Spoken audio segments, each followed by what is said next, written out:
The ammonia fumes burned my nostrils as I scrubbed the marble floor of the third-floor hallway, my knees aching against the hard surface despite the thin padding I'd fashioned from an old towel. Each circular motion of my arm sent a dull throb through my shoulder, a reminder that I'd been at this for nearly 6 hours without a proper break.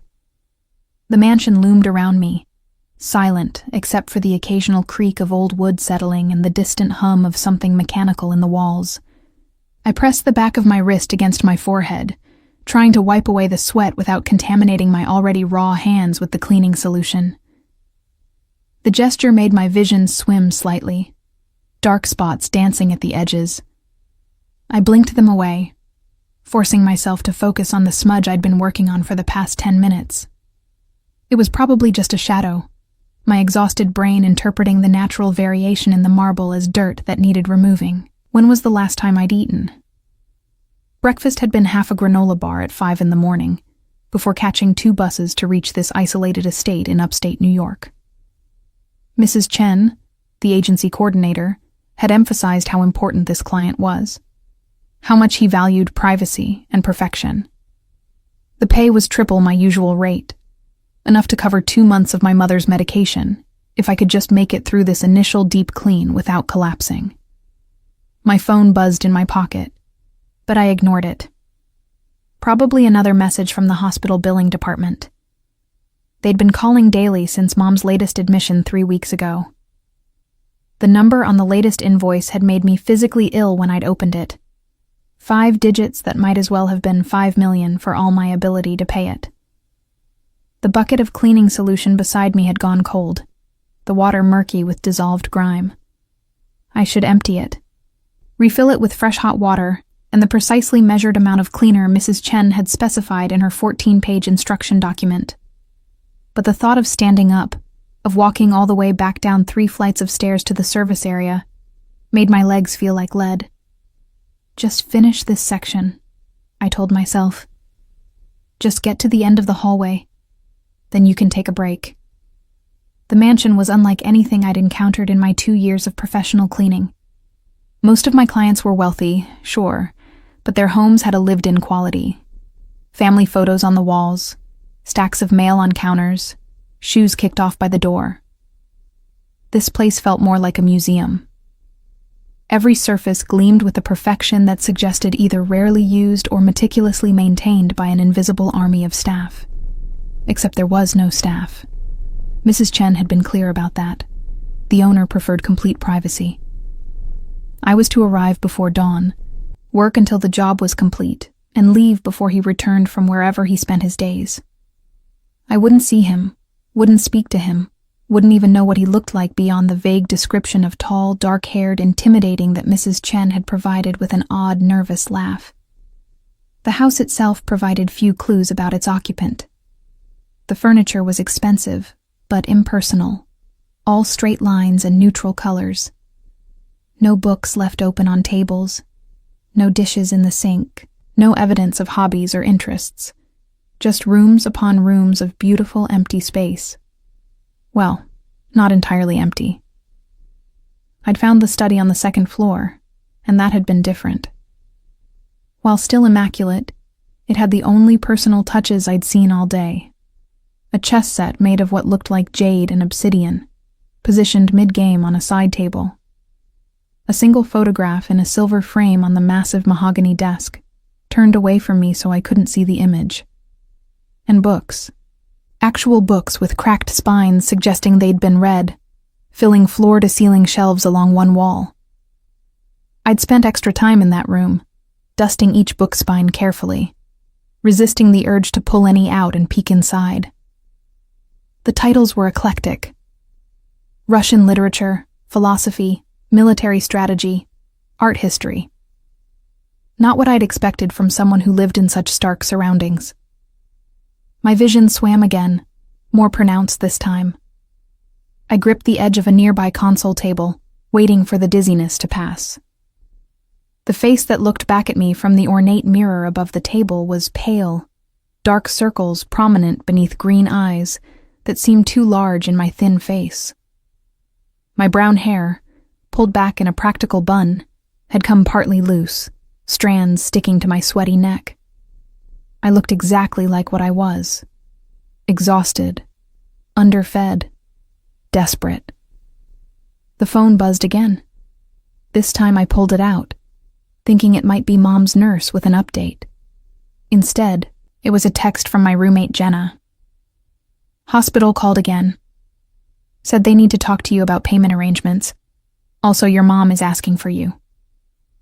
Guilt twisted in my stomach. I hadn't visited in 3 days, too busy working double shifts to keep up with the mounting bills. Mom understood, or at least she said she did, but I could see the hurt in her eyes each time I had to cut a visit short or skip one entirely. My fingers fumbled as I tried to type a response, the letters blurring together. I blinked hard, but the screen remained stubbornly out of focus. Maybe I should take that break now. Just 5 minutes to drink some water, eat the other half of that granola bar I'd saved for lunch. I pushed myself up from my knees, and the world tilted violently sideways. My last coherent thought before darkness swallowed me was that I couldn't afford to lose this job. I came back to consciousness in stages, each sense returning separately in a disorienting cascade. First, sound. Low voices speaking in tones too quiet for me to make out words. Then touch. Something soft beneath me, much softer than the marble floor where I'd been kneeling. The chemical smell of cleaning products had been replaced by something else, something warm and masculine like cedar and smoke. My eyes felt incredibly heavy, but I forced them open to find myself staring at an unfamiliar ceiling. Not the ornate plasterwork of the mansion's hallways, but a simpler surface painted a warm cream color. I turned my head slightly, wincing at the stiffness in my neck, and realized I was lying on a leather sofa in what appeared to be an office. No, not just any office. The office. The study on the second floor with the chess set and the mysterious photograph. She's waking up. The voice was male, unfamiliar, speaking with a crisp British accent. Vitals are stable, but she's severely dehydrated and malnourished. When did you say she last ate? I don't know. This voice made something in my chest constrict with instinctive alarm. It was deep, controlled, with the faintest trace of an accent I couldn't place. Russian, maybe? Each word was precisely articulated, giving the impression of someone who weighed every syllable before speaking. I found her unconscious in the hallway 30 minutes ago. Well, she needs food and fluids immediately. And rest, proper rest, not whatever she's been doing to herself. Papers rustled. Her blood pressure is dangerously low. If you'd found her even an hour later. But I didn't. The second voice, the one that made my instincts scream danger, cut in smoothly. What does she need? I've started an IV for the immediate dehydration. She should stay horizontal for at least another hour, then small amounts of food, nothing too rich or it'll come right back up. Someone should monitor her for the next 24 hours to ensure there are no complications. Panic cut through my lingering fog. 24 hours? I couldn't stay here that long. I had another job tonight, cleaning an office building downtown. And I needed to visit Mom. Needed to call the hospital billing department. I tried to sit up and immediately regretted it as the room spun violently. A hand, large and warm, pressed gently but firmly against my shoulder, keeping me down. Don't move. The dangerous voice was closer now, and when my vision cleared enough to focus, I found myself looking into the most intense gray eyes I'd ever seen. The man kneeling beside the sofa was perhaps in his mid-30s, with dark hair swept back from a face that could have been carved from granite.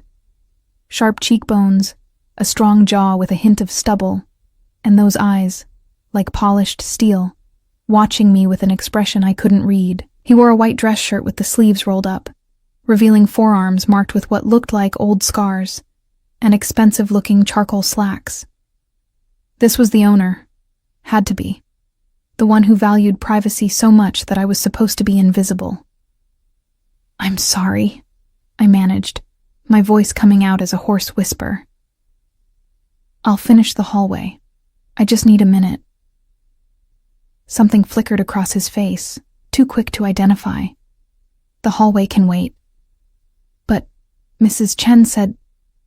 Mrs. Chen doesn't dictate anything in this house.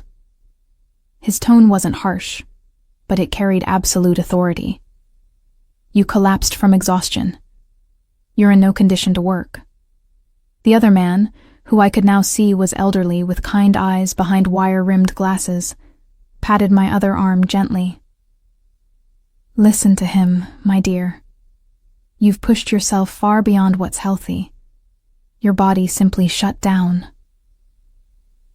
Tears pricked at my eyes. The product of exhaustion and frustration, and the crushing weight of everything that had led me to this moment. I can't lose this job. I can't. My mother, she's sick, and the medical bills. My voice cracked, and I bit down hard on my lower lip to stop the words from spilling out. The gray-eyed man studied me for a long moment, his expression unreadable. Then he glanced at the elderly man. Thank you, Dr. Morrison. I'll take it from here. Are you certain? The girl needs... I'll ensure she has everything she needs. There was a finality to the words that made it clear the discussion was over. Dr. Morrison gathered his bag with a slightly disapproving sniff but headed for the door. Before leaving, he turned back to me. Small sips of water first, then clear broth if you can keep that down. And for God's sake, don't try to stand for at least an hour. Then he was gone, and I was alone with the dangerous-eyed man who was still kneeling beside the sofa, as if it was the most natural thing in the world for someone like him to lower himself to attend to someone like me. What's your name? He asked. Rowan. Rowan Finch. Rowan. He repeated it slowly, as if testing how it sounded. I'm Caspian Vale. This is my home, and you're not losing any job. What you're going to do is rest. I wanted to argue, to insist that I was fine, that I could get back to work. But my body betrayed me, a wave of exhaustion so profound rolling over me that I could barely keep my eyes open. The hallway. I tried one more time, weakly. Will still be there tomorrow. His hand, which had remained on my shoulder, moved to adjust the blanket someone had draped over me. The gesture was surprisingly gentle for someone who radiated such controlled danger. Right now, the only thing you need to worry about is resting.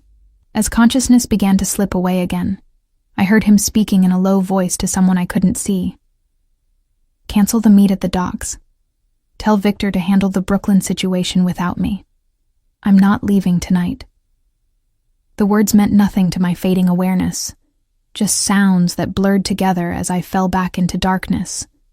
But somewhere in the back of my mind, a small voice noted that something significant had just happened, that the man kneeling beside me had just made a decision that would change everything.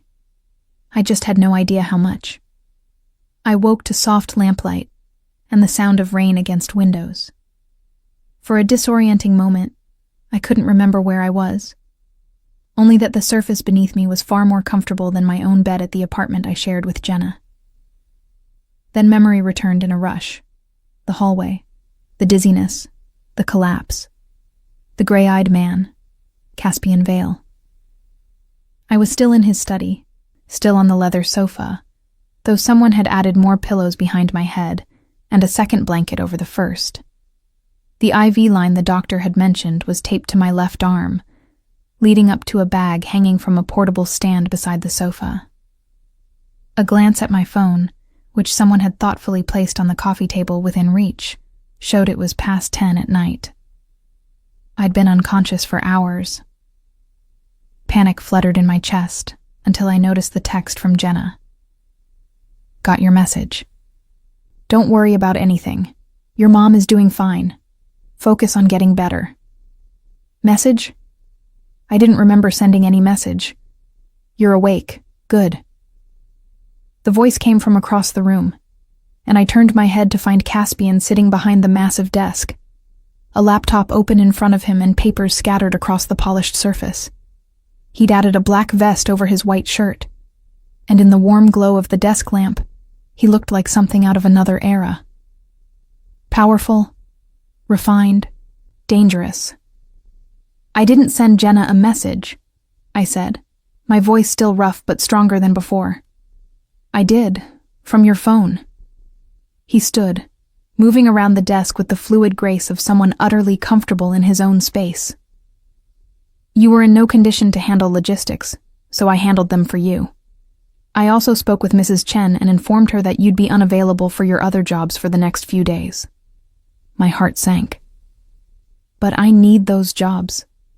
I can't afford—" "You'll be compensated for the time," he interrupted, crossing to where I lay and crouching down so we were eye level. This close, I could see flecks of silver in his gray irises and a thin scar cutting through his left eyebrow. "Triple your usual rate for each day you rest and recover. Non-negotiable." "I don't understand. Why would you do that?" His expression remained neutral, but something flickered in those steel eyes. "Because you collapsed in my home, and that makes you my responsibility until you're well enough to leave." There was something in the way he said it, a weight to the words that suggested he took that responsibility very seriously. But there was also something else, something unspoken that made the hair on the back of my neck prickle with awareness. "I can't accept your money," I said, trying to sit up despite the doctor's orders. "That's not right." His hand came to rest on my shoulder again, the now familiar gentle pressure keeping me down. "What isn't right is that you've been starving yourself to pay medical bills. When did you last have a full meal?" The question caught me off guard. I tried to think back through the blur of the past weeks. "I eat," I said defensively. "That's not what I asked." His gaze was penetrating, seeing far more than I wanted to reveal. "When did you last sit down and eat a complete meal without worrying about the cost?" I looked away, unable to hold his stare. The answer was before Mom got sick, before the bills started piling up, before every dollar became a calculation of survival. But I wasn't about to admit that to this man who probably spent more on a single dinner than I earned in a week. Exactly what I thought. He stood, and I heard him moving across the room. A door opened, and he spoke to someone in the hallway in a low voice I couldn't quite make out. When he returned, he was carrying a tray with a bowl of something that smelled incredible, steam rising in delicate curls. "Chicken broth," he said, setting the tray on the coffee table and adjusting it so it was within my reach. "Dr. Morrison said to start simple. Can you sit up if I help you?" I wanted to refuse, to insist I could manage on my own, but my arms were trembling from the effort of even considering it. Wordlessly, I nodded. Caspian moved behind the sofa, and with surprising gentleness for someone so clearly dangerous, he helped me into a sitting position, adjusting the pillows to support my back. His hands were warm through the fabric of my work shirt, and I caught another whiff of that cedar and smoke scent that seemed to cling to him. "Thank you," I managed, accepting the bowl he handed me. The first sip of broth was like heaven, warm and rich with a depth of flavor that suggested hours of careful preparation. I took another sip, then another, my body practically weeping with relief at finally receiving sustenance. Caspian settled into the leather armchair across from me, watching with an intensity that should have made me uncomfortable. But there was nothing predatory in his gaze, just a kind of focused attention that suggested he was cataloging every detail, every reaction. "Your mother," he said after a moment. "What's her condition?" The question surprised me enough that I nearly choked on my broth. "How did you—" "You mentioned medical bills when you woke up earlier, and your roommate's text mentioned your mother specifically." He leaned back, fingers steepled under his chin. "I'm assuming her treatment is the reason you're working yourself to death." There was no judgment in his tone, just clinical assessment. But something about his directness made it impossible to hide behind polite evasions. Stage 3 kidney disease, I heard myself say. She needs dialysis 3 times a week, and the insurance company is fighting coverage for the medications that actually help.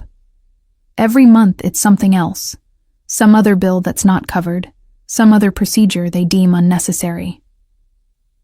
The words came faster now, spilling out with a bitterness I hadn't realized I was holding. I've tried everything. Medical assistance programs, charity care applications, negotiating with billing departments. Nothing is ever enough. Caspian was quiet for a long moment, his expression unreadable. Then he asked, "How much do you owe currently?" I can't ask you for money." "You didn't ask. I'm offering." He pulled his phone from his pocket and opened what looked like a banking app. "How much?" The number burned on my tongue, too large to even speak aloud. 84,000, I whispered. Give or take a few thousand depending on what new bills arrive. I expected shock or pity, or the kind of uncomfortable throat clearing that people did when confronted with someone else's financial disaster. Instead, Caspian just nodded, his fingers moving across his phone screen. "What hospital?" "You can't, this isn't..." I struggled to find words. "You don't even know me. Why would you pay off a stranger's medical debt?" He looked up from his phone, and for the first time I saw something almost like a smile touch the corners of his mouth. It didn't quite reach his eyes, but it softened the hard planes of his face. "Let's just say I have more money than I know what to do with, and you need help that I'm capable of providing. Consider it an investment in your recovery. You can't heal properly while drowning in stress. But $80,000 is a rounding error in my monthly expenses." He returned his attention to his phone. "St. Vincent's Hospital, correct? That's what the area code on your roommate's phone suggests." I nodded numbly, unable to process what was happening. This man, this stranger, was talking about my crushing debt like it was pocket change. "Done," he said a moment later, setting his phone aside. "They'll have the payment by morning. Your mother's treatment can continue without interruption." The bowl of broth slipped from my nerveless fingers. Caspian caught it with reflexes that seemed too fast for someone sitting several feet away, setting it safely on the coffee table before returning his attention to me. "Why?" I managed, tears streaming down my face now. "Why would you do that?" For a long moment he didn't answer, just studied me with those penetrating gray eyes. When he finally spoke, his voice was softer than I'd heard it yet. "Because I can. And because watching you destroy yourself over circumstances beyond your control doesn't sit well with me." "But you don't know anything about me," I protested weakly. "I could be a terrible person. I could take your money and disappear. You collapsed while working because you were too focused on doing the job perfectly to take care of yourself. That tells me everything I need to know about your character." He leaned forward slightly. "And for the record, I have very effective methods of finding people who try to run from me. Not that I think you will." There was something in the way he said it, a casual certainty about his reach and capabilities that sent a chill down my spine. What kind of man could casually write off such a massive sum? What kind of business did he run that made that kind of money seem insignificant? I thought about the isolated location of the mansion, the obsessive privacy, the way Dr. Morrison had appeared with unusual speed when summoned. Caspian Vale wasn't just wealthy. He was something else. Something that existed in the shadows of legitimate society. "What do you do?" I asked, unable to stop myself. "For a living, I mean." His expression shuddered immediately, the brief softness vanishing behind a mask of cool control. "I handle acquisitions for various interested parties. Import, export, that sort of thing." It was a non-answer. the kind of vague deflection that revealed nothing while sounding plausible. But I was too exhausted and overwhelmed to push further. This man had just saved my mother's life, had removed the crushing weight that had been drowning me for months. Whatever he did, whatever questionable business he ran, it had resulted in a miracle I couldn't possibly repay. "Thank you," I whispered, inadequate though the words were. "I don't know how I'll ever—" "You'll recover," he interrupted gently. "That's how you'll repay me. You'll rest, eat properly, and rebuild your strength. And then, if you're willing, you can continue working for me at a rate that won't require you to take other jobs." I stared at him. "You want to hire me permanently?" "This house is too large for one person to maintain, and I prefer not to have strangers coming and going constantly. You've already proven yourself trustworthy, and your attention to detail is exceptional." He gestured around the study. "Besides, I find I prefer your presence to the alternative of continued solitude." It was the most personal thing he'd said yet, a glimpse beneath the carefully controlled exterior. And something about the way he said it, with a hint of vulnerability quickly concealed, made my chest ache. "I don't understand you at all," I admitted. This time, his smile was genuine, transforming his face into something almost beautiful. "Good. That's exactly how I prefer it." Before I could respond, his phone buzzed with an incoming call. He glanced at the screen, and his expression went cold and hard again. "I need to take this. Don't try to get up. Someone will be here shortly with more food." He strode from the room, his voice dropping to a low, dangerous tone as he answered, "I told you not to call unless it was an emergency." The door closed behind him, leaving me alone with my spinning thoughts. Outside, the rain had intensified, drumming against the windows with increasing force. I looked down at the IV still dripping fluid into my arm, at the expensive blankets covering me, at the bowl of perfect broth waiting on the table. 6 hours ago, I'd been scrubbing floors while starving and desperate. Now I was lying in a room that probably cost more to furnish than I'd earn in 5 years. My mother's medical debts paid off by a man who had taken one look at my collapse and decided to insert himself into my life with overwhelming force. I should have been more wary, more suspicious. Instead, I felt the first flicker of something I hadn't allowed myself in months. Hope. My phone buzzed with a text from Jenna. "Holy shit, Ro. The hospital called. Someone paid off everything. Was that your new employer? What is happening?" I stared at the message, fingers hovering over the keyboard. What could I possibly say? I didn't understand what was happening any better than she did. All I knew was that Caspian Vale had appeared in my life like some dark guardian angel, and nothing would ever be the same.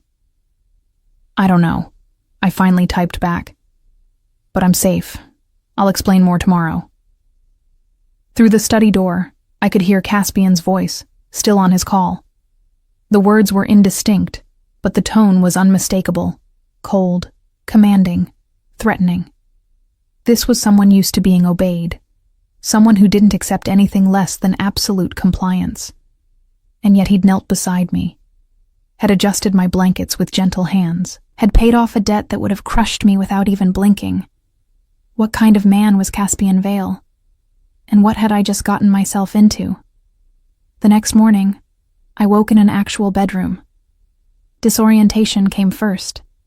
The unfamiliar sensation of soft sheets against my skin and sunlight streaming through windows I didn't recognize. For a moment, panic seized me. Had I been moved while unconscious again? But then memory returned. Caspian carrying me from the study sometime after midnight, his arms strong and steady as he navigated the hallways, murmuring something about proper rest, requiring a proper bed. I'd been too exhausted to protest, too wrung out from emotional upheaval to do anything but allow myself to be tucked into what was clearly a guest room. The space was decorated in warm neutrals, less austere than the rest of the mansion, with touches that suggested feminine input. A vase of fresh flowers on the dresser, gauzy curtains filtering the morning light, a plush armchair positioned near the window with a reading lamp beside it.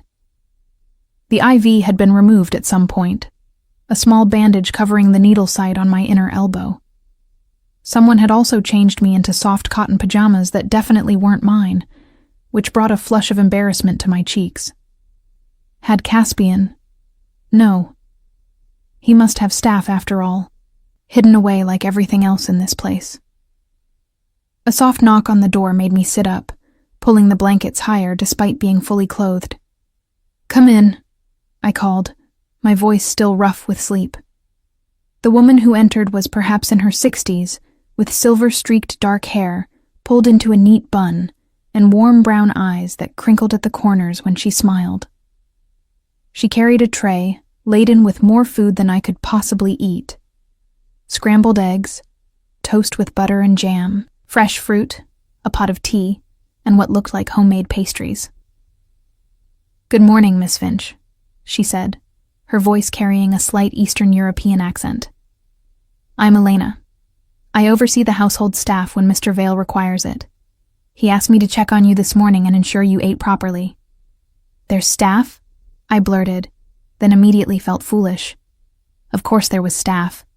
No one maintained a mansion like this alone. Elena's smile widened as she set the tray across my lap, adjusting it carefully. "A small team, very discreet. We come and go through the service entrances, usually when Mr. Vale is away or confined to his offices. He values his privacy, as you've probably gathered."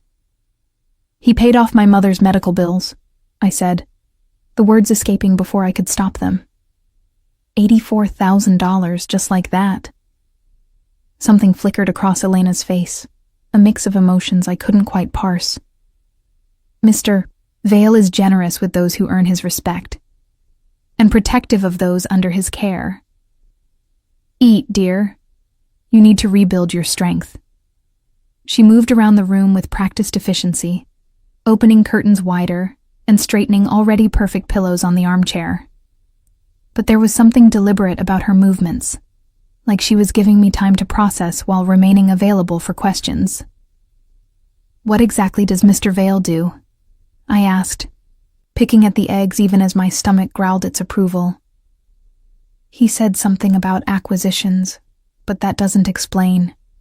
I gestured vaguely, encompassing the mansion, the casual spending of huge sums, the aura of carefully controlled danger. Elena paused in her tidying, her back to me. When she turned, her expression was carefully neutral. "Mr. Vale handles delicate business matters for influential clients.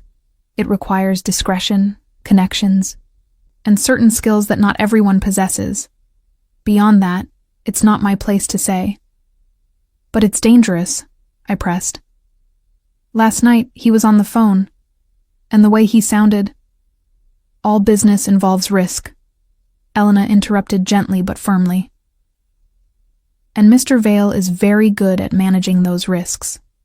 What you should focus on, Miss Finch, is that he's chosen to extend his protection to you. That's not something he does lightly or often. Protection."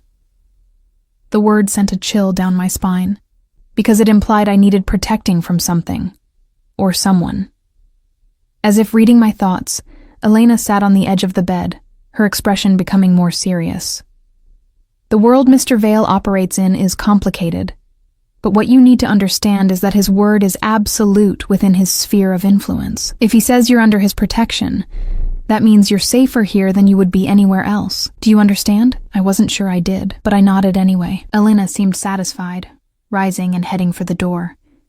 She paused at the threshold, looking back with an expression that might have been sympathy or warning. "He canceled important business last night to stay with you. That's never happened before, not in all the years I've known him. Whatever his reasons, he's invested in your well-being now.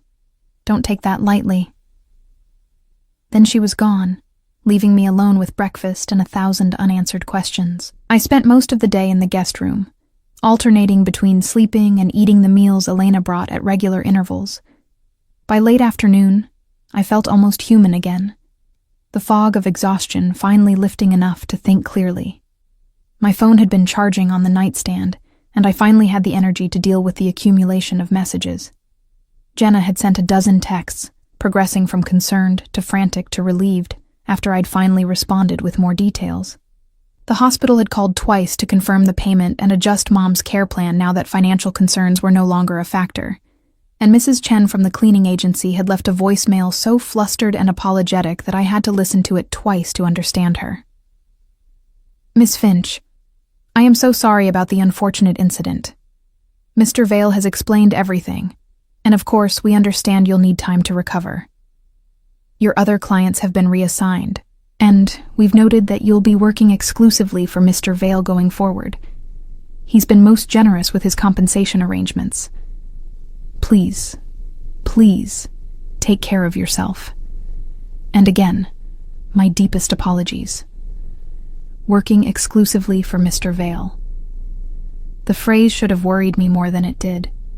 Instead, I felt a strange sort of relief. No more juggling multiple jobs. No more racing between locations on public transit. No more calculating every dollar against survival. But at what cost? What did Caspian Vale actually want from me? As if summoned by my thoughts, another knock came at the door. This time, when I called permission to enter, it was Caspian himself who appeared. He'd changed from last night's formal attire into dark jeans and a black sweater that did nothing to diminish his imposing presence.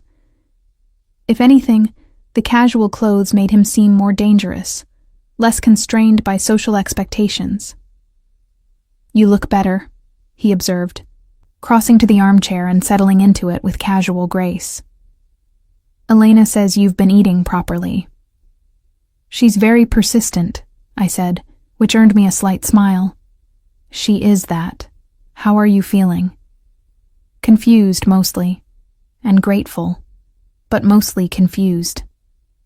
I pulled my knees up to my chest under the blankets, wrapping my arms around them. You paid off a massive debt, offered me a permanent job, and basically took over my life in the space of 12 hours. I don't understand why. Caspian was quiet for a moment, his gray eyes studying me with that now familiar intensity. When he spoke, his voice was carefully measured. I told you last night that you became my responsibility when you collapsed in my home. I meant it. But that's not a normal response, I countered. Normal people would have called an ambulance, maybe paid for the emergency room visit. They don't erase someone's entire debt and offer them employment. I'm not normal people, he said simply. And I don't do anything I don't want to do, Rowan, including this. The way he said my name, with careful deliberation, made something flutter in my chest. I pushed the feeling away, focusing on the larger questions. Elena said you canceled something important last night, some meeting. His expression darkened slightly. I did. Why? Because you were unconscious and vulnerable in my home, and I don't delegate responsibility when something matters to me. But I'm a stranger, I protested. I was just someone hired to clean your floors. Why would I matter? For a long moment, he didn't answer, just watched me with an expression I couldn't read.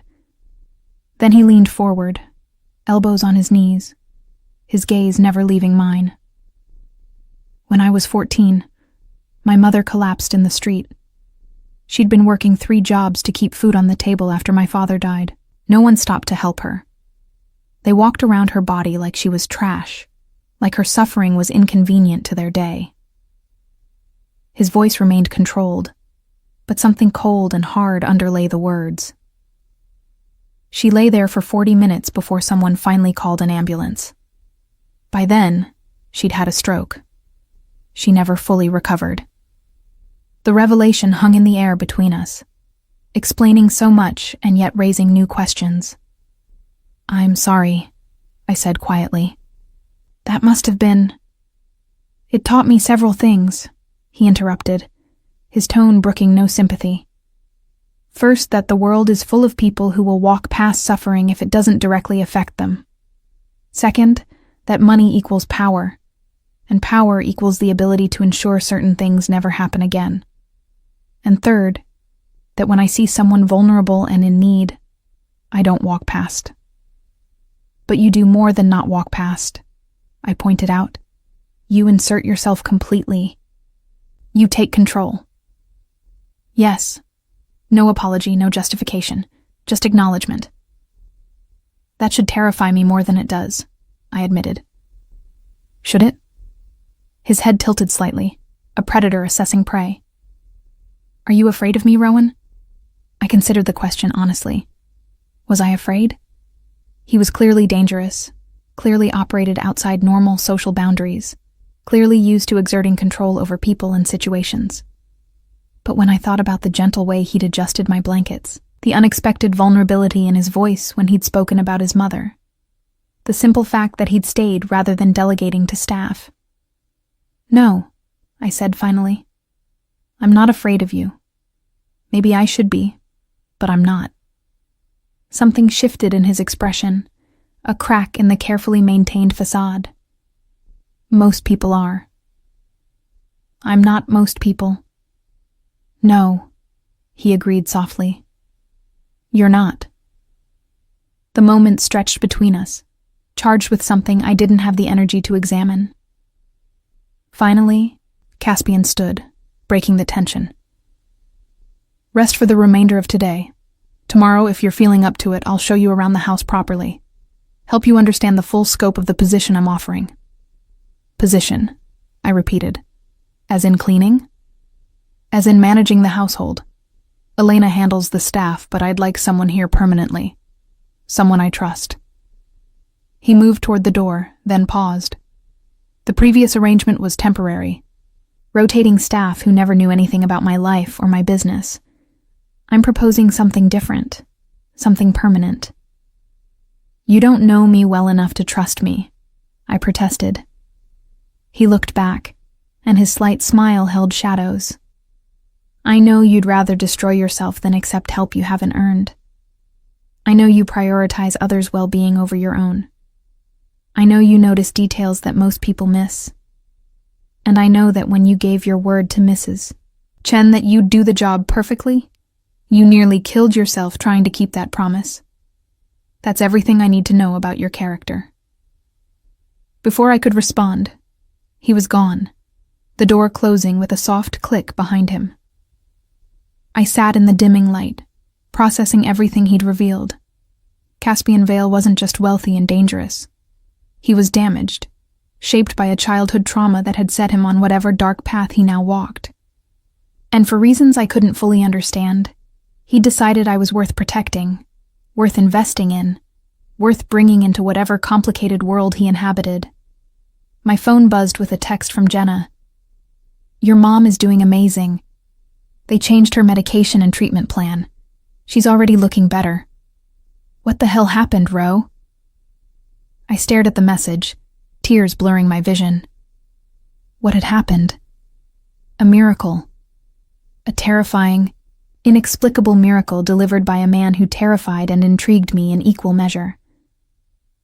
I don't know, I typed back, but I think my life just changed completely. Outside, evening was falling, painting the sky in shades of amber and rose. Somewhere in the mansion, Caspian Vale was probably in his study, making phone calls and handling whatever dark business required his attention. The meeting he'd canceled last night, what had that cost him? What had he sacrificed for a stranger who'd collapsed in his hallway? And why did the thought of him staying to watch over me make my chest feel warm and tight and terrified all at once? I pulled the blankets higher, suddenly cold despite the room's comfortable temperature. Tomorrow, I'd ask more questions. Tomorrow, I'd push for real answers about what he did, what he expected, what this permanent position actually meant. But tonight, I let myself feel safe for the first time in months. Because whatever else Caspian Vale might be, he'd proven one thing beyond doubt. When he said someone was under his protection, he meant it absolutely. Even if I didn't fully understand why I needed protecting yet. The next morning, I woke to find clothes laid out on the armchair. Not my work uniform, but soft, expensive-looking pieces in my size. Dark jeans, a cream cashmere sweater, undergarments still in their packaging. Everything fit perfectly, which should have been more unsettling than it was. Elena appeared with breakfast as I was examining the tags. "Mr. Vale had these sent over early this morning," she explained, setting down a tray of fresh pastries and coffee. "He thought you might appreciate something more comfortable than your work clothes." "He seems to think of everything," I said, unable to keep a note of bewilderment from my voice. Elena's smile was knowing. "He's very thorough when he decides something matters." After she left, I showered in the attached bathroom, all marble and chrome, with water pressure that felt like luxury itself, and dressed in the new clothes. They felt like armor somehow, transforming me from desperate cleaning woman into someone who might actually belong in a place like this. Caspian found me in the hallway outside my room, clearly having been waiting for me. He'd dressed formally today in charcoal slacks and a white dress shirt with the first few buttons undone, revealing a glimpse of his collarbone. The casual intimacy of it made my breath catch. "Ready for the tour?" he asked. "As ready as I'll ever be." He led me through the mansion with the confidence of someone who knew every inch of his domain. The house was even larger than I'd realized, with wings I hadn't explored during my cleaning. He showed me the main living areas first, formal sitting rooms, a dining room that could seat 20, a library that made my heart ache with longing. "You're welcome to any of the books," he said, noticing my expression. "I rarely use this room anymore, but I can't bring myself to part with them." "Your mother's?" I guessed, thinking of what he'd shared yesterday. Something flickered across his face. "Some of them. Others I've collected over the years. Knowledge is power, Rowan. Never forget that." The kitchen was enormous, professional grade with gleaming stainless steel and more gadgets than I could identify. "Elena's domain," Caspian explained, "though I occasionally cook when the mood strikes." "You cook?" A slight smile. "I'm full of surprises." He showed me the gym, the wine cellar, the indoor pool I hadn't known existed. Each space was maintained to perfection, clearly reflecting serious money and attention to detail. But it was when we reached the lower level that things changed. "This section is restricted," Caspian said, stopping before a heavy door with an electronic keypad. "My private offices.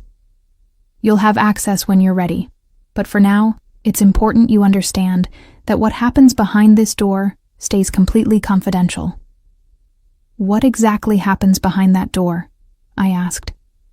He studied me for a long moment. "Business that requires absolute discretion, meetings with clients who value privacy, communications that can't be intercepted or overheard. Nothing that will ever put you in danger, but nothing that should be discussed outside these walls either." It was the most direct he'd been about the nature of his work, and it confirmed what I'd already suspected. Caspian Vale operated in shadows, handling matters that couldn't bear scrutiny. "And you want me living here, knowing that's happening?" "I want you living here because you're trustworthy, because you notice things others miss, and because—" He paused, seeming to weigh his words carefully. "Because I prefer your presence to the alternative." That phrase again. I preferred your presence, as if my being here served some purpose beyond household management. "What happened with the meeting you canceled?" I asked abruptly. "The one from the first night?" Caspian's expression shuddered.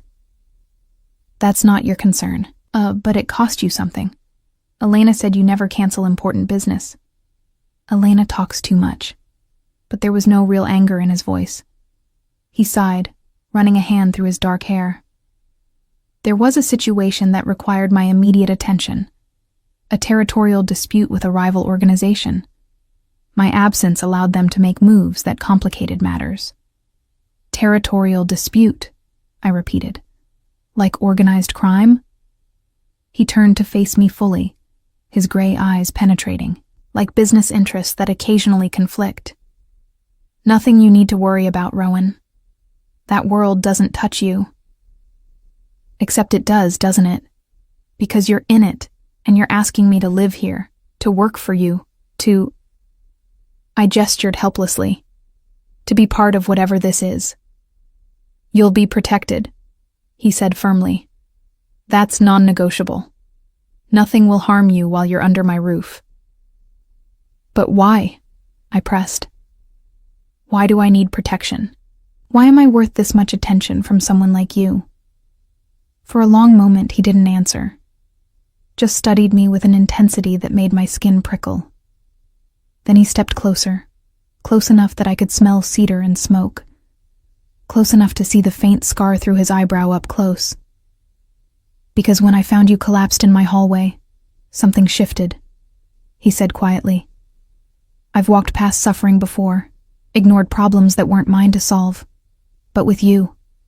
He paused, seeming to search for words. I couldn't. And I won't. You're mine to protect now. Accept it. The possessiveness in his voice should have alarmed me. Instead, it sent warmth flooding through my chest, dangerous and intoxicating. I don't understand you, I whispered. You will. He stepped back, the moment breaking.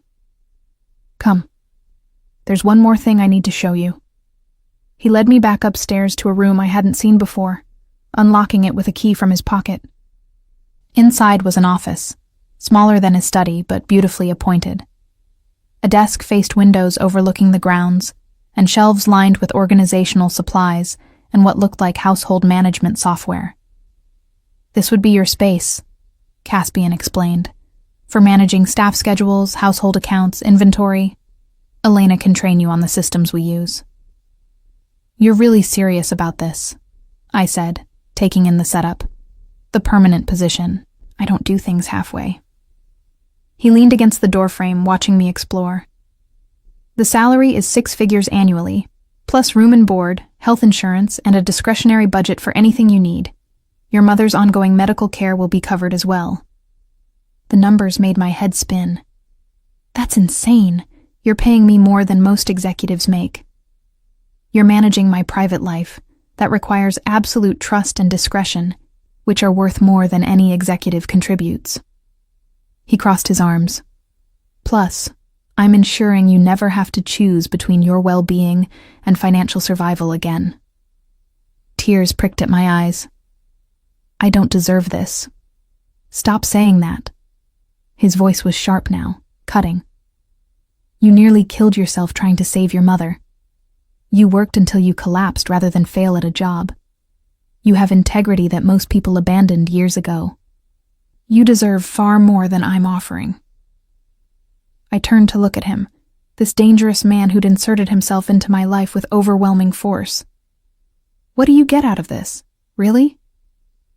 Something vulnerable crossed his face, quickly concealed. Peace. Knowing someone I trust is managing the one space that's supposed to be safe. And... He hesitated. Company. This house has been empty too long. The admission cost him something. I could see it in the tension of his shoulders, the careful control of his expression. Caspian Vale, who clearly terrified half the city, was lonely.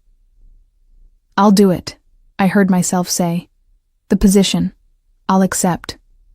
Relief flashed across his face so quickly I might have imagined it. Good. We'll draw up formal paperwork today. Elena can help you move your belongings from your apartment this week. There isn't much to move, I admitted. Most of my stuff was sold to cover bills. Then we'll get you new things. Make a list of what you need. My phone buzzed in my pocket. Jenna, asking when I'd be home to explain everything. I looked at the message, then at Caspian, then at the office that was apparently mine now. This is really happening, I said. Yes. He pushed off from the doorframe. I have business to attend to this afternoon. Elena will help you settle in. Tomorrow we'll start properly. He turned to leave, but I called after him. Caspian? He paused, looking back. Thank you, for all of it. I know I keep saying that, but... You don't need to thank me, Rowan. Just stay. His gaze held mine. That's all I ask. Stay. Then he was gone, leaving me alone in my new office, in my new life, trying to process how completely everything had changed in less than 48 hours. The rest of the day passed in a blur of practicalities. Elena helped me draft a list of necessities and arranged for a shopping service to deliver everything by the next day. I called Jenna and attempted to explain the inexplicable, that I'd somehow landed a live-in household management position with the mysterious client whose floors I'd been scrubbing. This sounds insane, Jenna said flatly. You collapsed? And now you're moving into his mansion? Ro, this is how horror movies start. It's not like that, I protested, though I wasn't entirely sure what it was like. He's been nothing but respectful. And he paid off Mom's medical debt. Silence on the other end. Then, he what? All of it. Every cent. Mom's treatment can continue without any financial stress. Oh my God. Jenna's voice softened. Okay, that's incredible. But still, promise me you'll check in every day, and if anything feels wrong. I'll leave immediately, I assured her, though the promise felt hollow. Where would I go? Back to juggling multiple jobs and drowning in debt? Back to the apartment I could barely afford? No, this was my chance at something better, even if I didn't fully understand the cost yet. That evening, Caspian emerged from his offices for dinner. Elena had prepared something elaborate, roasted chicken with herbs I couldn't identify, vegetables that looked like art, bread still warm from the oven. We ate in the smaller dining room, just the two of us at a table that could seat 8. Tell me about your mother, Caspian said, cutting into his chicken with precise movements. Beyond the medical situation. The request surprised me. Why? Because she matters to you, which means I should know about her. So I told him. About Mom's career as a teacher before the illness forced her retirement. About her love of terrible romance novels and competitive baking shows. About how she'd raised me alone after my father left when I was 3, working multiple jobs to give me opportunities she'd never had. She sounds strong, Caspian observed. She is. But even strong people break under enough pressure. Yes. Something dark flickered across his face. They do. We lapsed into comfortable silence, and I found myself studying him, the way he held his fork with careful precision, the slight tension in his shoulders that never fully released, the way his eyes constantly scanned the room, even in his own home, as if assessing threats. What happened to your mother? I asked quietly. After the stroke, he was still for a long moment. Then, she lived for 5 more years, but she was never the same. The vibrant, determined woman who'd raised me alone was gone, replaced by someone fragile and confused. I was 17 when she finally passed. I'm so sorry. Don't be. His voice was flat. It taught me everything I needed to know about the world. That being good and working hard means nothing if you don't have power. That people will take everything from you if you let them. That the only way to protect what matters is to be stronger, richer, more ruthless than everyone else. The bitterness in his words painted a picture of the boy he'd been. Angry, grieving, determined to never be powerless again. Whatever path he'd taken from that grief to this mansion, it had been dark and probably violent. Is that why you do what you do? I asked. Whatever it is? Partially. He set down his fork, his gray eyes meeting mine. I told you I handle acquisitions. That's true, in a sense. I acquire things for people who can't acquire them through legal means. Information, leverage, solutions to problems that require discretion. So you're a fixer, among other things. He leaned back in his chair.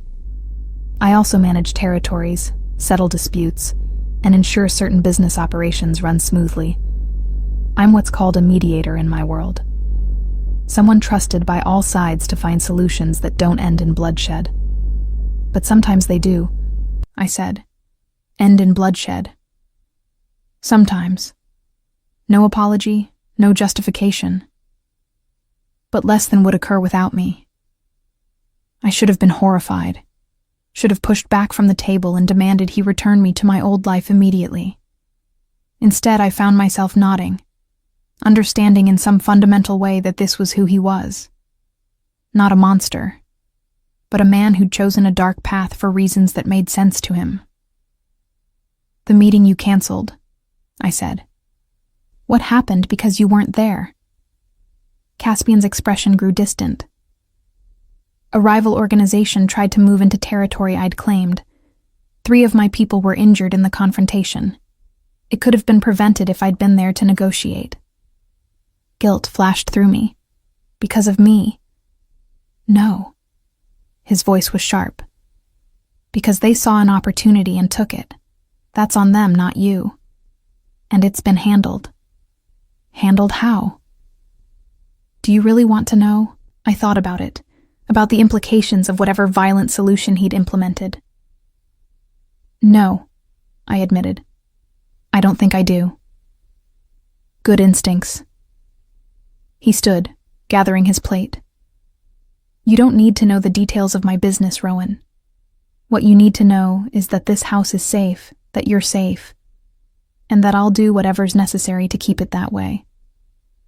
As he moved to leave, I called after him again. Caspian, those people who were injured, are they okay? He paused at the doorway, looking back with an expression I couldn't read. They will be. I take care of my own. The words hung in the air between us, weighted with meaning. Because that's what I was now, wasn't I? His. Under his protection. In his home. Part of his carefully controlled world. And despite everything, the danger, the violence lurking at the edges, the complicated morality of it all, I found I didn't want to leave. 3 weeks passed in a strange new rhythm. Elena trained me on the household systems, complex spreadsheets tracking everything from wine inventory to maintenance schedules. I learned the preferences of the small, discreet staff who came and went like ghosts. I discovered that Caspian had a standing weekly appointment with his tailor, that he took his coffee black with 1 sugar in the morning, but espresso in the afternoon, that he ran 5 miles every morning at dawn, regardless of weather. I learned to read his moods from subtle cues, the tightness around his eyes when business was stressful, the way his hand would curl into a fist when someone on the phone displeased him, the rare, genuine smile that transformed his face when something actually amused him. And he learned me, too. Knew without being told that I checked on Mom every morning and evening, that I preferred tea to coffee, that I'd developed a habit of reading in the library late at night when sleep eluded me, that the sound of raised voices made me flinch, a remnant of my father's unpredictable temper. We fell into an unexpected ease with each other, sharing meals and conversations that ranged from mundane household matters to surprisingly deep philosophical discussions. He was brilliant, I discovered, educated in ways that went far beyond formal schooling, with insights into human nature that came from years of studying people as tools or threats. You analyze everyone. I observed one evening as we sat in the library, me curled in an armchair with a book while he reviewed documents at the desk. He looked up, one eyebrow raised. Occupational hazard. Do you analyze me? Constantly. No hesitation, no apology. You're a puzzle I'm still solving. What have you figured out so far? He set down his pen, giving me his full attention. That you're stronger than you look. That you process the world through patterns and details most people miss. That you're afraid of depending on anyone because everyone you've depended on has either left or needed you to be the strong one. That you're lonely, but don't admit it, even to yourself. The accuracy made my chest tight. That's unsettling. Truth usually is. He stood, crossing to my chair. What have you figured out about me? I looked up at him, this dangerous man who'd become my employer, my protector, my friend. That you're terrified of caring about anyone because everyone you've cared about has either died or betrayed you. That you control everything because chaos took your mother from you. That you're lonely too, but you've built walls so high you've forgotten how to let anyone in. Something flickered in his eyes, surprise perhaps, or recognition. He crouched beside my chair, bringing us eye level. You see too much. So do you. We stayed like that for a long moment, the air between us charged with something neither of us acknowledged. Then his phone buzzed, breaking the spell. He stood smoothly, checking the message with a frown. I have to go out, he said. Business that can't wait. Be careful, I said automatically, then felt foolish. What did I know about his business? But he smiled, genuine warmth in the expression. Always am. It was past midnight when shouting woke me. I sat up in bed, heart pounding, trying to orient myself. The voices were coming from downstairs. Caspian's, I recognized, and at least 2 others. Not the measured tones of normal conversation, but real anger, raw and sharp. I shouldn't go down. It wasn't my business. But worry propelled me out of bed and into the hallway, following the sound to the main foyer. Caspian stood in the center of the marble floor, flanked by 2 men I didn't recognize. His white shirt was partially untucked, specked with something dark that might have been blood. His face was set in lines of cold fury as he faced off against a 3rd man, older, silver-haired, dressed in an expensive suit that screamed authority. You're making a mistake, Vale, the older man said, his accent Russian and thick. The treaty stands. You violated it by interfering in the waterfront situation. Petrov was moving drugs through civilian areas, Caspian replied, his voice deadly calm. Children's schools. That's a line no one crosses, treaty or not. That's not your concern. We police our own. Then police them better. Caspian stepped closer, and even from my position at the top of the stairs, I could feel the menace radiating from him. Or I'll continue doing it for you. The older man, the Russian boss clearly, noticed me then. His eyes flicked up to where I stood frozen on the stairs, then back to Caspian with something like amusement. I see. So that's why you've been distracted lately. A woman. He laughed, cold and mocking. How predictable. Caspian's hand moved to his hip, where I now noticed a gun tucked into his waistband. Leave her out of this. Why? She's leverage now. Everyone knows the great Caspian Vale doesn't take women into his home. Doesn't let anyone matter. But this one. The Russian's smile was predatory. This one you're protecting. That makes her valuable. Terror seized me. I'd known abstractly that Caspian's world was dangerous, but seeing it manifest in front of me, seeing myself become a target simply by existing in his space, made it real in a way nothing else had. Mikhail. Caspian's voice dropped to a whisper that somehow carried through the entire foyer. You have 5 seconds to walk out of my home. If you or anyone from your organization comes near her, I will burn your empire to ash. Do you understand? The tension was suffocating. Mikhail's men shifted, hands moving toward concealed weapons. Caspian didn't move, but I saw his 2 guards tense, ready for violence. This isn't over, Mikhail finally said. You can't protect everyone, Vale. Eventually, something will slip. Get out. The Russians retreated, but not before Mikhail looked up at me one more time with a gaze that promised trouble. When the door finally closed behind them, Caspian's shoulders sagged infinitesimally before he caught himself. How much did you hear? He asked without turning around. Enough. I descended the stairs on shaking legs. You're bleeding. He glanced down at his shirt, as if only now noticing. Not my blood. There was an altercation before the meeting. An altercation. I reached him, saw the stress lines around his eyes, the exhaustion he was trying to hide. You could have been killed. I wasn't. He reached out, his hand cupping my face with surprising gentleness. And neither were you, that's what matters.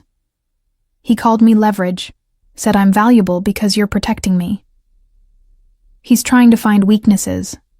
That's what men like Mikhail do. But he's right, isn't he? I pulled back from his touch, sudden clarity cutting through my fear. I've become a liability, someone you have to worry about protecting. You're not a liability. His voice was firm. You're... What, Caspian? What am I? Because I thought I understood this arrangement. Thought I was just an employee, someone managing your household.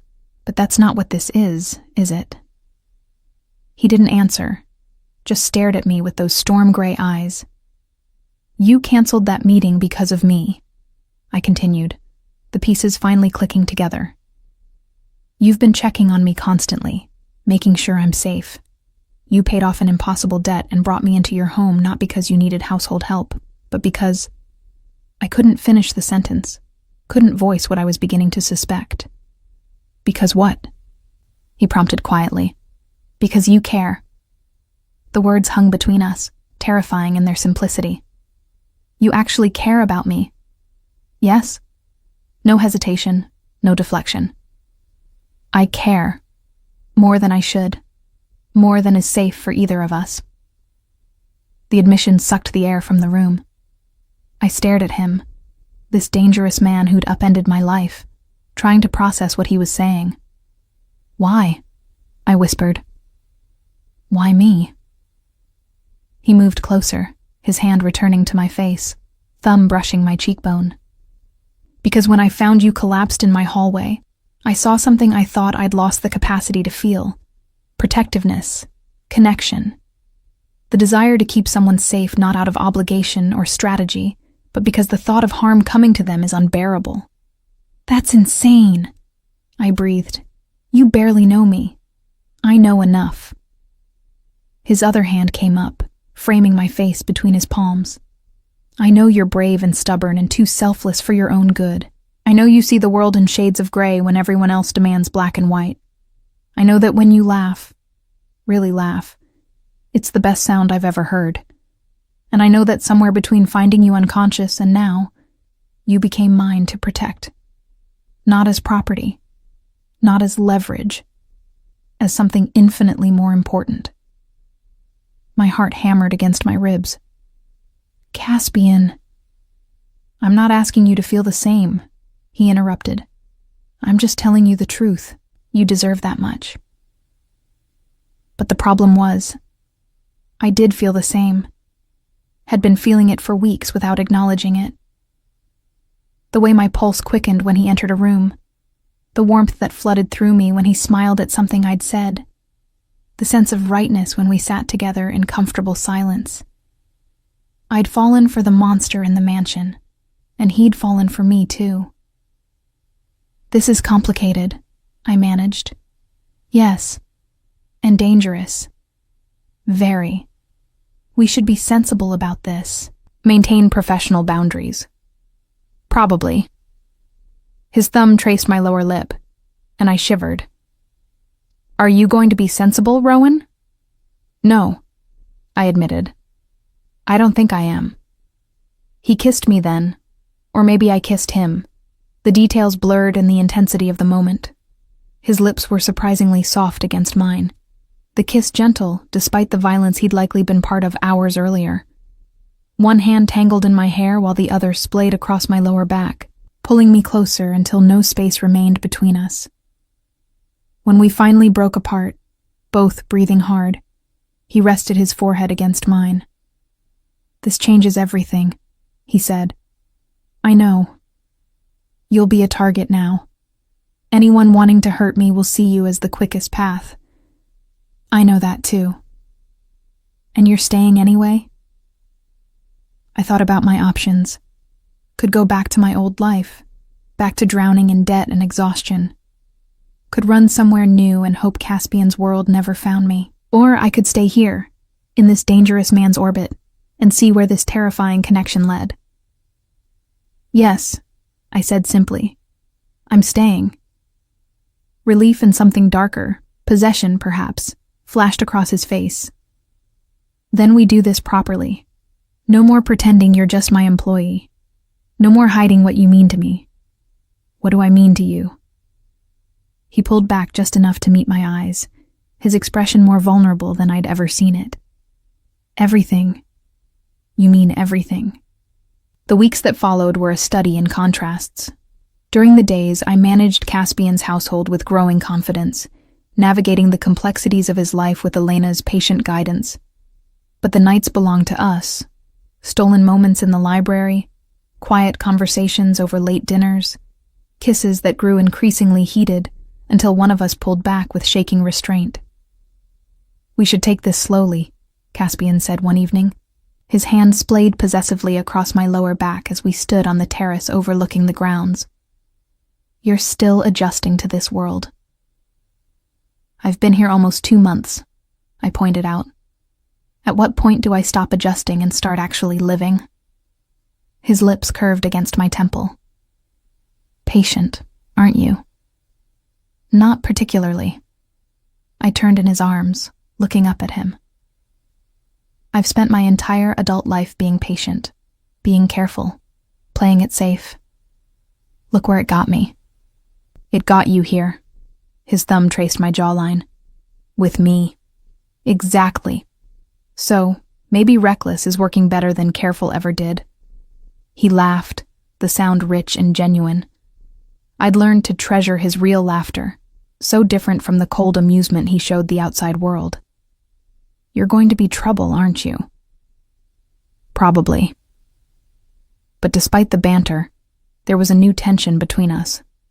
Not uncomfortable, but charged with awareness and anticipation. We both knew where this was heading. It was just a question of when.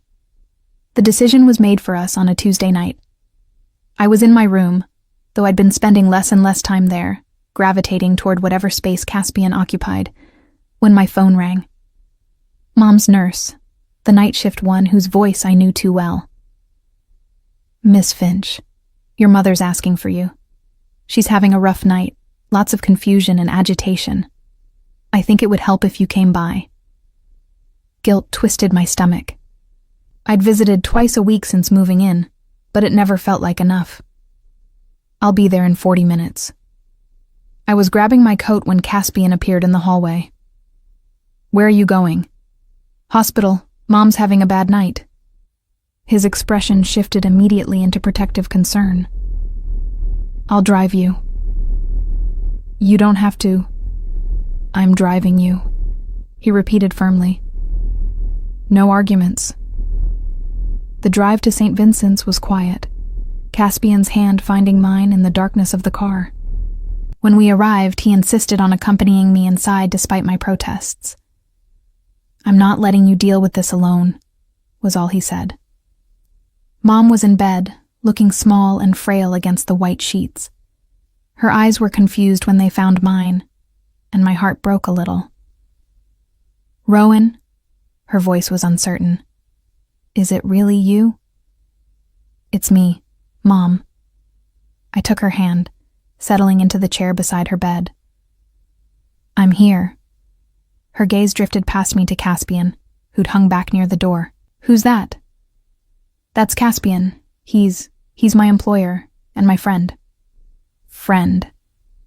Mom's eyes sharpened with something of her old awareness. He's very handsome. You should marry him. I felt heat flood my face. Mom, I'm serious. Look at him, and the way he's looking at you.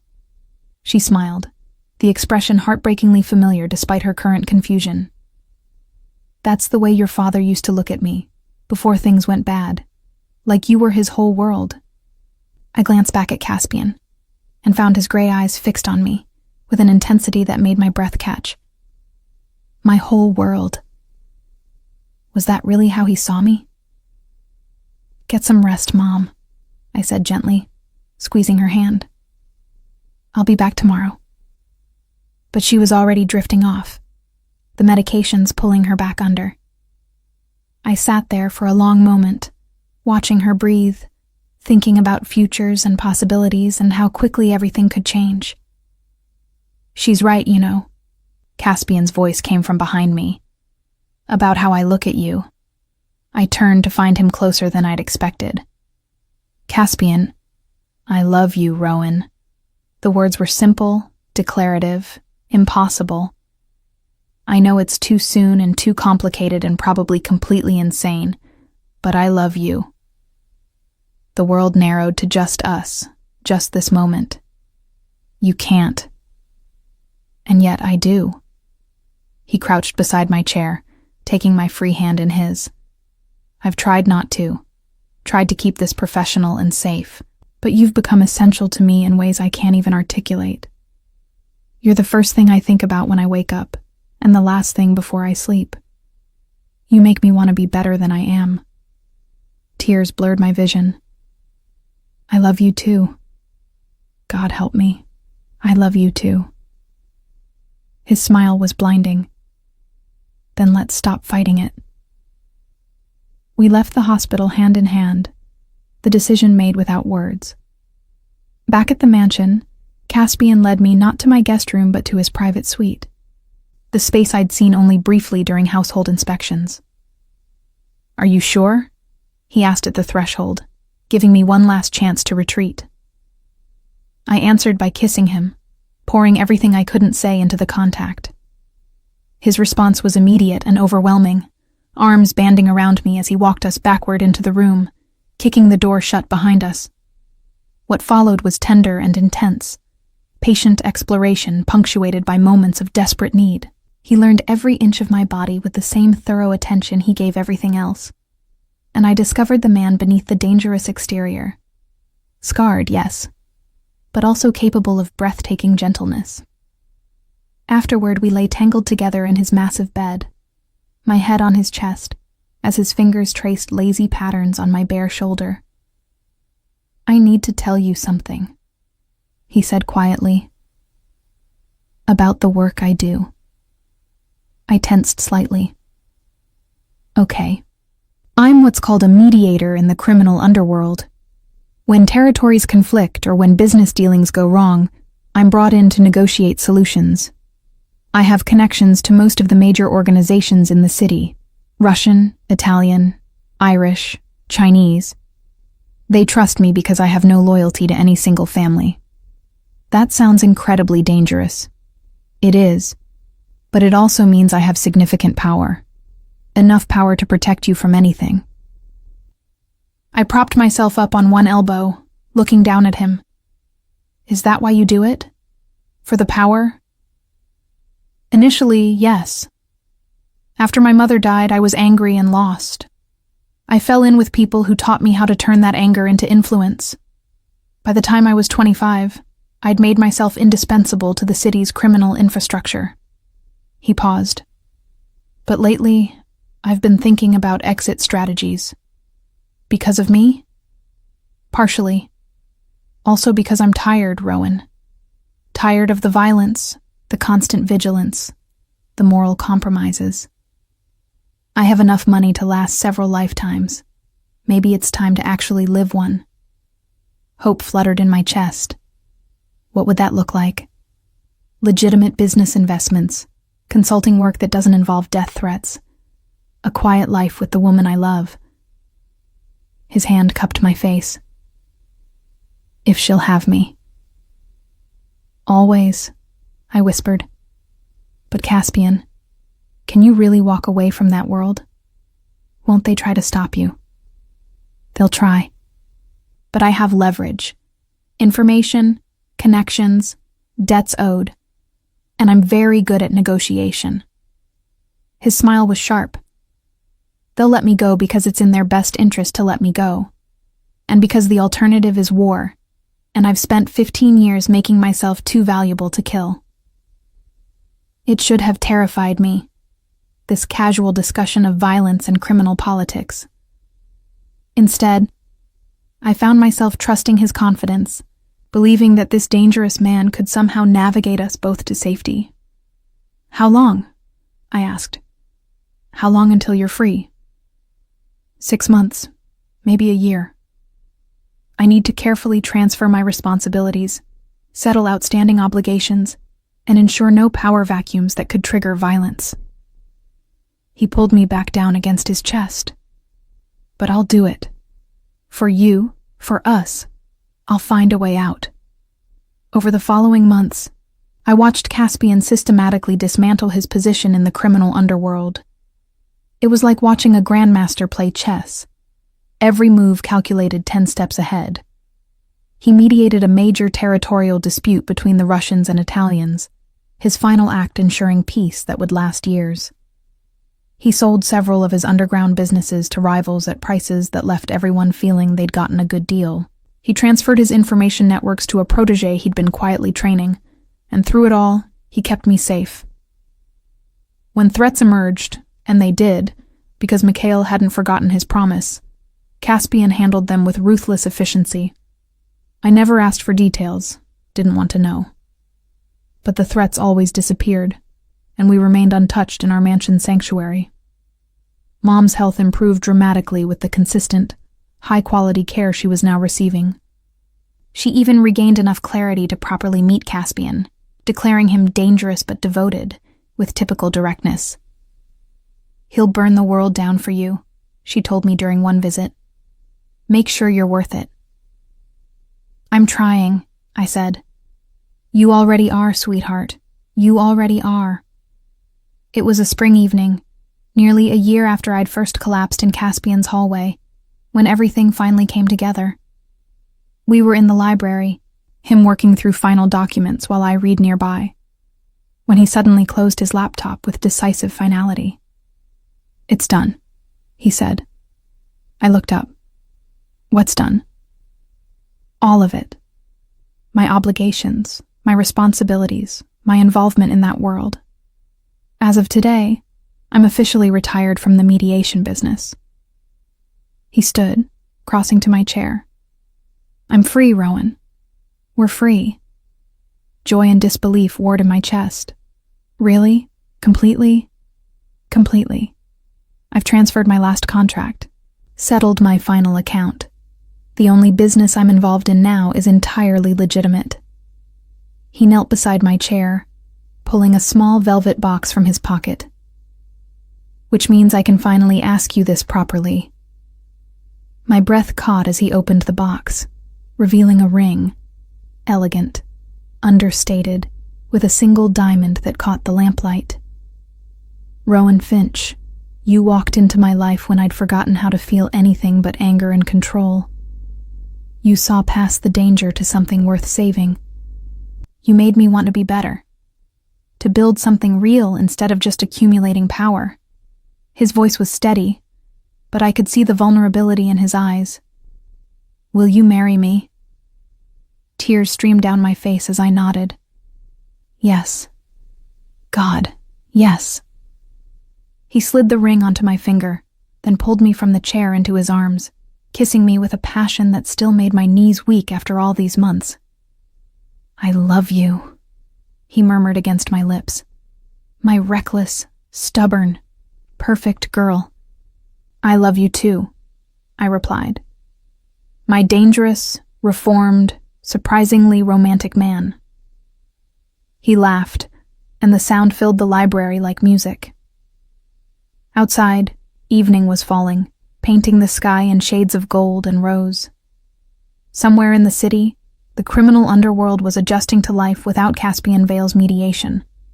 But here, in this mansion that had once felt like a prison and now felt like home, we were building something new. A life, a future, a love that had emerged from the most unlikely circumstances. "What do you want?" Caspian asked, holding me close. "Big wedding? Small ceremony? Something in between?" "I just want you," I said honestly. "Everything else is details." "Then you'll have me, for as long as you'll keep me." "That's going to be a very long time," I warned. "Good." He kissed my forehead. "Because I'm not going anywhere. I stopped a war for you, Rowan. Walked away from everything I'd built. You're stuck with me now." I can live with that. And I could, because the man who'd found me unconscious on his hallway floor, who'd knelt beside me when he'd never knelt for anyone, who'd dismantled his dangerous empire piece by piece to build a safe life for us. That man was mine, and I was his, not as leverage or possession, but as an equal partner in a love that had transformed us both.